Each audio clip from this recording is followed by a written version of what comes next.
April 24, 2019, Wednesday within the octave of Easter. A reading from the Acts of the Apostles. Peter and John were going up to the temple area for the 3 o'clock hour of prayer, and a man crippled from birth was carried and placed at the gate of the temple called the Beautiful Gate every day, to beg for alms from the people who entered the temple. When he saw Peter and John about to go into the temple, he asked for alms. But Peter looked intently at him, as did John, and said, "Look at us." He paid attention to them, expecting to receive something from them. Peter said, "I have neither silver nor gold, but what I do have I give you.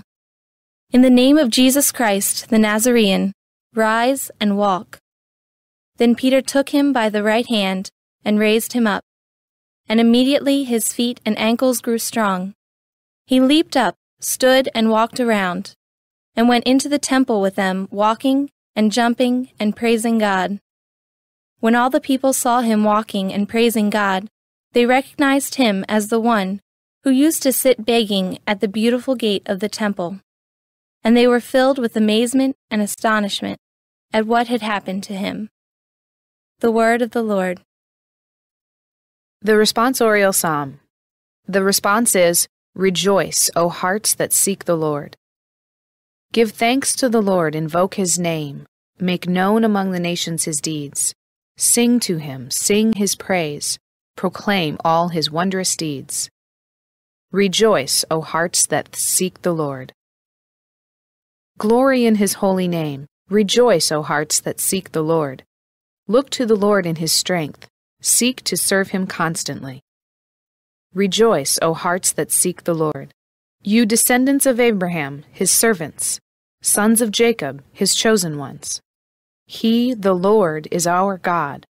Throughout the earth his judgments prevail. Rejoice, O hearts that seek the Lord. He remembers forever his covenant, which he made binding for 1,000 generations, which he entered into with Abraham, and by his oath to Isaac. Rejoice, O hearts that seek the Lord.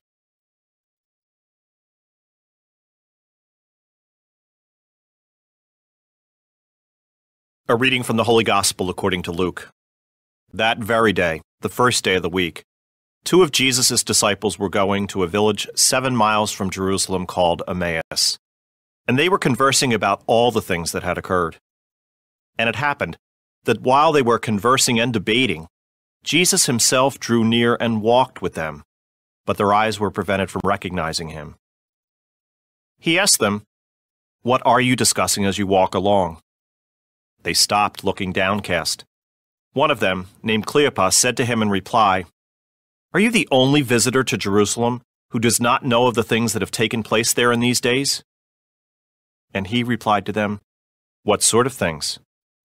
They said to him, "The things that happened to Jesus the Nazorean, who was a prophet mighty in deed and word before God and all the people.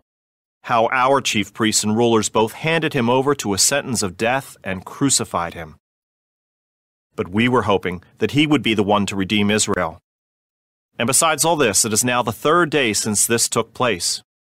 Some women from our group, however, have astounded us. They were at the tomb early in the morning and did not find his body. They came back and reported that they had indeed seen a vision of angels who announced that he was alive. Then some of those with us went to the tomb and found things just as the women had described, but him they did not see." And he said to them, "Oh, how foolish you are! How slow of heart to believe all that the prophets spoke! Was it not necessary that the Christ should suffer these things and enter into his glory?" Then, beginning with Moses and all the prophets, he interpreted to them what referred to him in all the scriptures. As they approached the village to which they were going, he gave the impression that he was going on farther.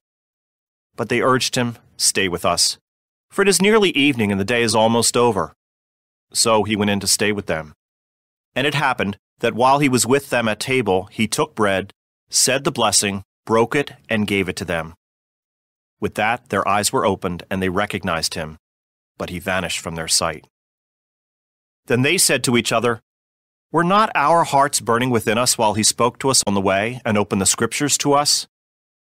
So they set out at once and returned to Jerusalem, where they found gathered together the 11 and those with them who were saying, "The Lord has truly been raised and has appeared to Simon." Then the two recounted what had taken place on the way and how he was made known to them in the breaking of the bread. The Gospel of the Lord.